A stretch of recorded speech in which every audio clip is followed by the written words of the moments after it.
Welcome back to the Boeing Bookshelf. We're going to do the book that we read together earlier or later last year. We did The Black Prism by Brent Weeks. It's part of the Lightbringer series, so this is book one. This happens to be his favorite author, probably his favorite book series. It's a toss-up between Lightbringer and Night Angel series. He's been trying to get me to read this series for years, and I've always been like, yeah, no, I'll get to it eventually, and eventually never comes. Finally, I got it on an audiobook so that I could force her to read it.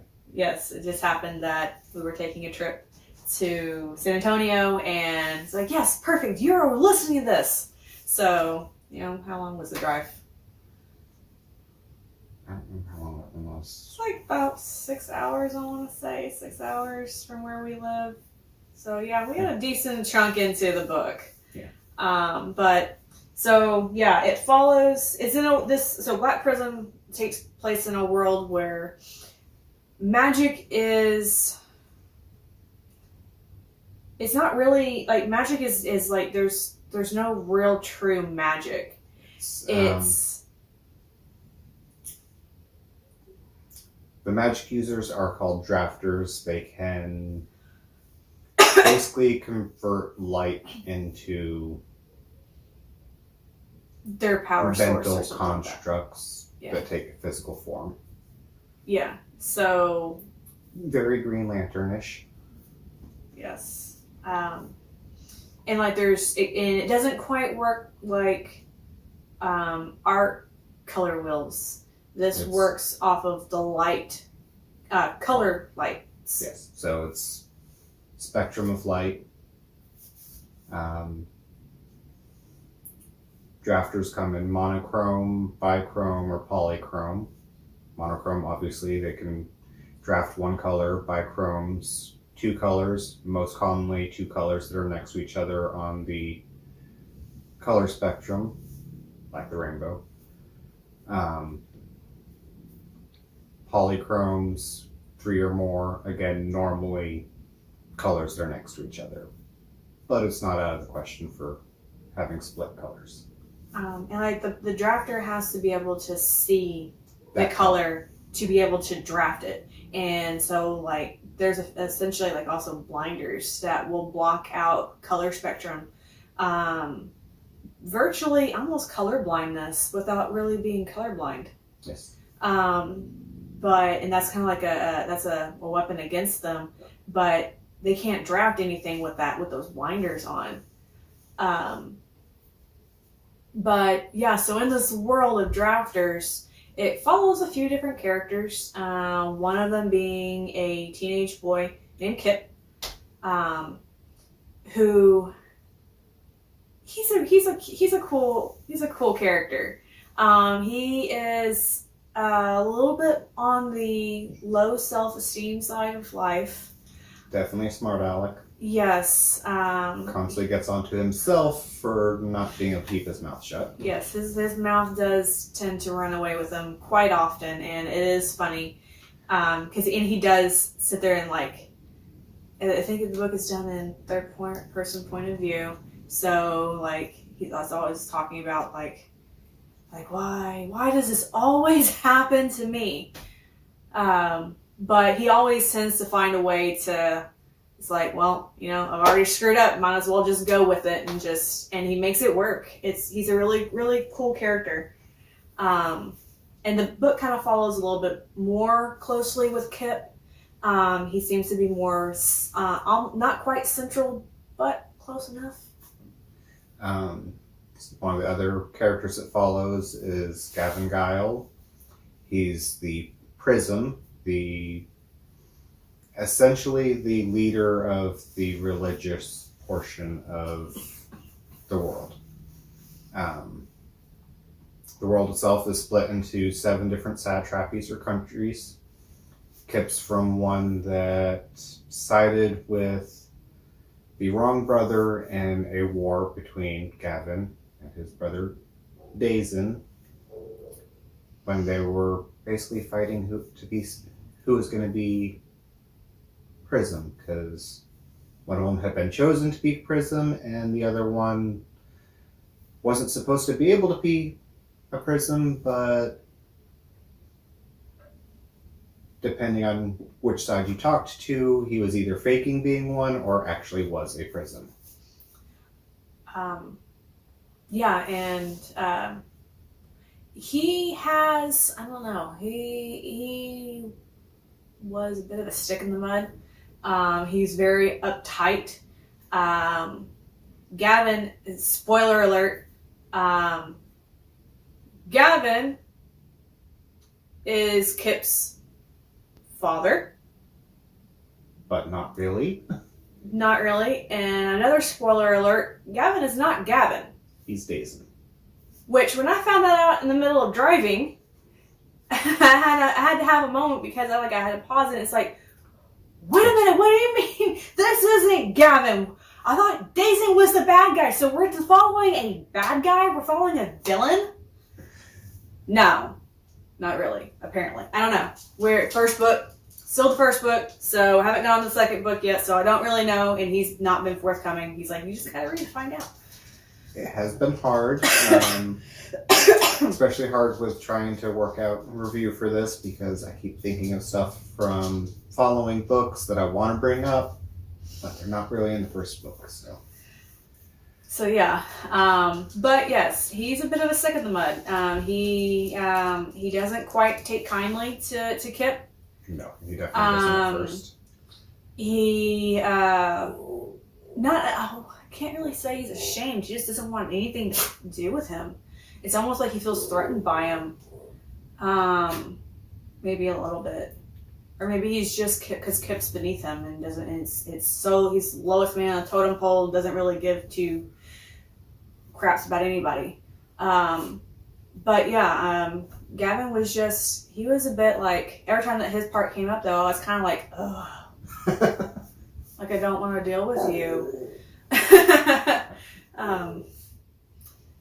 It follows two other characters, Liv and Karis. I got her name right! Yes, Karis White. Liv's probably the most minor following. Yeah. And Karis would be a close second on most minor. Karis has a bit of a mouth on her. She's a bit more of a backbone, which I like in female characters. I do like ones that are a bit more of a backbone, who know what they want and go for it. I feel like that's kind of Karis.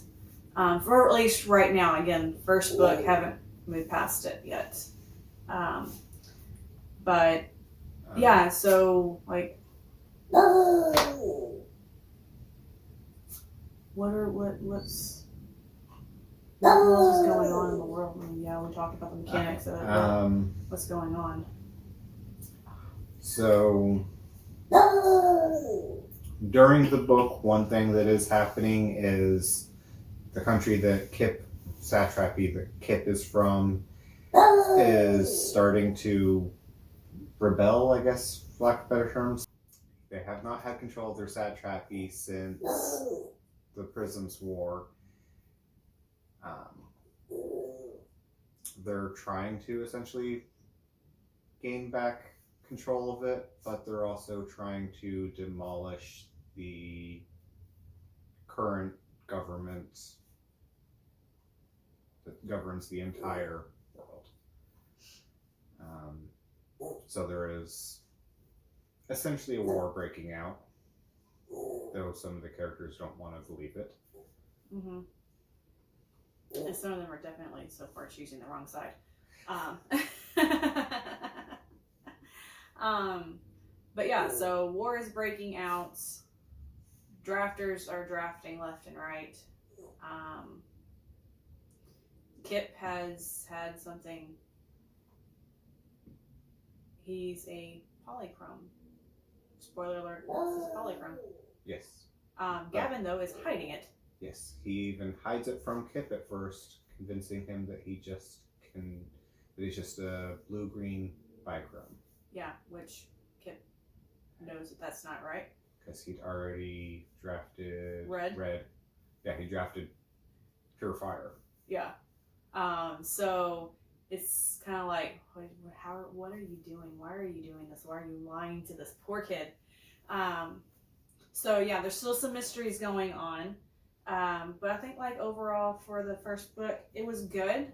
It is highly complex, Yes. especially with like the drafting and stuff like that, because it's so detail oriented, and you also like you can't think of color wheel like art, like paint, like crayons and stuff like that. You got to think of light, and light colors are a little bit different than color. Yes. Physical color. So it was a bit of a like I had to keep pausing it and get clarification, which is not a bad thing. Also, with each of the colors, there's emotions tied to them that makes it a little bit more complex. Brent Weeks did go out of his way describing even the different satrapies, even ones that aren't visited during the book. One thing that happens though, so with each drafter, there's a halo in their eye. Yes, they get the ring of the colors that they can draft. Or maybe fractions or fractals of the color in their eye or iris. And they can only draft so much for so long in their life before that halo breaks, and which is a condition called breaking the halo. And they go completely bonkers. Yes. And they usually have to be put down. Yes. For lack of a better term. Because of this, the government, which is partially run by the religious portion, headed by Gavin, but because of this, they do a ceremony called the Freeing, where they essentially kill all of the drafters that volunteer for it, knowing that they're close to breaking the halo. Or they're so close to breaking the halo, they can't even see light. They have to have blinders on all the time. Yeah, because the possibility of them drafting is way too volatile, apparently. At least that's what I got from it. Yes. So, in the midst of all this, we've talked about Gavin, who is really Dazen. You might be wondering where the real Gavin is. He's been, spoiler alert, locked in prison. It's very torturous. That Gavin actually Dazen built. Yes. And muted all color. So He starts out in blue. Yes, true. Yes. So we do get little glimpses of the real Gavin, who is really the bad guy apparently, or at least so far. Definitely going a bit insane. Yeah, he's not breaking the halo insane. Yeah. He's just, isolated. How long has he been there? 7 years or something like that? No, it's been like 14 years. 14 years, yes, because that's Kip. And this Gavin, the Gavin who's rotting in prison, is actually Kip's dad. Gavin, or Dazen, who's pretending to be Gavin, is actually Dazen's uncle. Kip's uncle. Kip's uncle. What did I say? You said Dazen. Oh, He's Kip's uncle. Sorry. It's confusing. It is confusing. You have to pay attention. Because if you're going to get lost with the drafting, you're going to get lost with the colors, you're going to get lost with who is Dazen and who is Gavin and who is Kip's real dad. And then you kind of toss up in there another spoiler is, could it be Karis's kid? We don't know. We actually do know. It's not. It's like, I know for sure. I mean, I've read the book 5 times now, so it is definitely worth rereading. You'll pick up on stuff that you may have skimmed over the first time. But yeah, I mean, overall, it was a really good book. There were definitely parts where it's just like, oh my god, it needs to pick up. But that is going to be like with any first book. It's just you're going to have lulls because the author there's so much groundwork that has to be done in that first book of making sure the world is good, the mechanics are working right, you're describing the mechanics right, getting the characters fleshed out and backstoried, and giving them good plots and plot twists. And like, I didn't see that whole reverse switch thing with Gavin Dazen. And it's just, that's something that I could not even fathom that could even be a possibility. So he did a really good job masking that. Just wait until the later book. Oh, Jesus. Something that Brent Weeks prides himself on, based on advice he got early on in his career.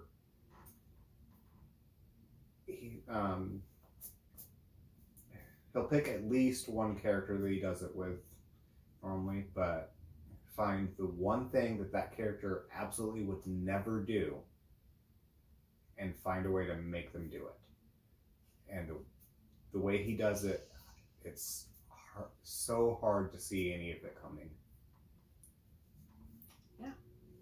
So, I mean, I didn't see that happening, but so we will be doing book 2 at some point, reading it, because I am really interested to see what's going on, because like it did end on a very minor cliffhanger, just very, very little, but enough to be like, it kind of like steals your breath for a minute. It's like, oh crap, like. And I don't really want to talk about that because, like, I don't want to give it away, because that ending was like when I heard it, I was like, it gets worse later in the books on those cliffhangers, especially the 4th. I have not read the 5th book yet. He's waiting for me. I've had it since it's come out, and yes, I want to read it for the first time with her. Yeah, so, and I've been preoccupied with other books, so, and that unfortunately it keeps getting pushed back, and I really just I need to rent it on Libby, and I think I have the second one on Audible now too. Okay, cool. Well, we will put up, like, I guess we did put up time alerts for time markers for spoilers. The book series isn't that old. How old? No, it is. Oh, it is? How long? There was 2 years in between each book. Oh, yeah, I forgot. He's one of those authors that, I mean, he's meticulous with the writing. Yes. He writes for a year and then has a year for editing. So, yeah, the book series has been out for a little bit. Sorry, my nose is itching a little bit. Definitely pick it up. It is worth the read. If you can't, if you feel like it's probably gonna be a bit too complex, or life is really busy right now, but you're really interested in reading it or listening to it, do Audible. It's not bad. The author narrator was really good. That is the Black Prism, the first book for the Lightbringer series by Brent Weeks. We will be doing book 2 at some point. You can find them probably. You can still find these at Barnes & Noble, right? Oh yeah, Brent Weeks has been lucky enough to be a best-selling author, so they do usually keep his books in stock. Cool. Well, Barnes & Noble, half-price bookstore, if anything, Audible if you wanted to listen to it. But yeah, so hopefully this was entertaining and informative. Kind of got you wanting to take a peek at it, give it a shot. But yeah, so don't forget, if you haven't subscribed yet, subscribe to the Boeing Bookshelf. We'll constantly be adding more books to our shelves. Don't mind the noisy dog. He's jealous. He doesn't know how to read. But yeah, so subscribe, like, comments, like what we do at all of our videos. If you have a book suggestion you would like us to review or to read or just talk about and laugh at or whatnot, put it in the comments, let us know. But that's it. Until next time. See you later.